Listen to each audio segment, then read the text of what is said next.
भाई तो सच में सोलो गई थी? सोलो गई तो तेरी पिक्स किसने क्लिक करी?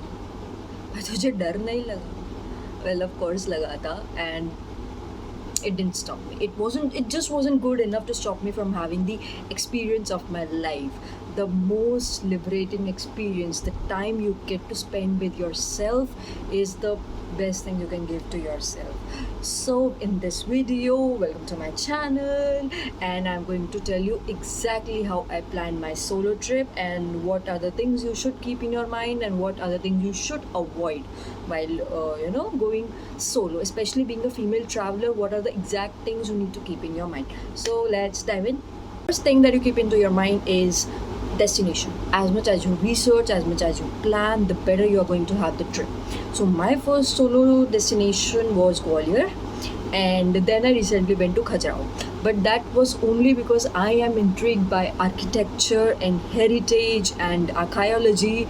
But it completely depends, whatever you like, whatever you want. So you can always Google it. What are the most visited destinations in India, or maybe which are the most safest places to visit as a female solo traveler. And one thing that I want to tell you is take baby steps. For your first trip, try going into another city from your state only, or maybe a nearby state, so that once you go there, you're already going out of your comfort zone. You don't want to put yourself into an unsafe situation or anything like that. तो अपने पास वाली जगह पे जाओ, थोड़ा सा आपके लिए वैसे भी कंफर्ट जोन से बाहर होगा.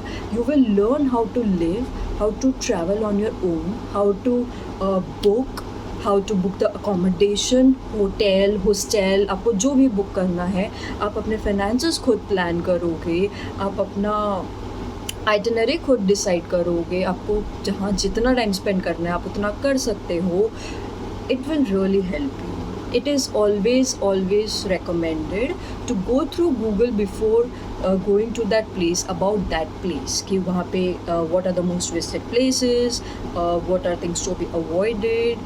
And what I have learned from my experience is go as local as you can. Try to blend in, because in India solo travel is not a very common concept as of now. So being a solo traveler, you are already attracting a lot of attention, but you don't want to attract any unnecessary attention. So to avoid that, try blending in as much as you can. जैसे अगर मैं वहाँ पे जा रही हूँ तो मैं कैजुअल से क्लोथ्स पहनूंगी. I will not be the fashionista. And अगर आप गूगल मैप भी यूज़ कर रहे हो तो उसको बहुत आराम से, सलीके से देखो. कहीं देखना है तो कहीं पास में कोई कैफ़े होगा, वहाँ पे जाके देखो. इस तरह नहीं कि आप ऐसे ऐसे अपना फ़ोन लेके घूम रहे हो. उससे आप हमेशा अननेसेसरी अनवांटेड अटेंशन अट्रैक्ट करोगे, which is not recommended, which is not safe. Okay, so once we are done with choosing the destinations, I have to go to bookings.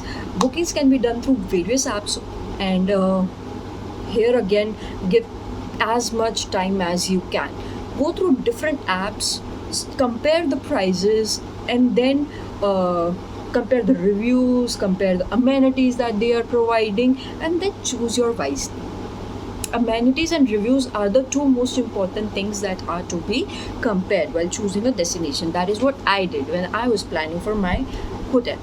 Hostels are recommended for solo travelers because they, of course, help you save money and help you meet like-minded people who are there to travel solo. But I'm planning to stay in hostel on my next trip maybe, but I haven't done it so far. So from my personal experience, I really can't tell you how it feels like and how it should be. Next, packing. Please, darling, pack light. Pack as light as you can, because you're traveling solo. You cannot have anybody to carry your luggage around. And one thing that is very important is there are these small waist bags that come, which can be tied around your waist.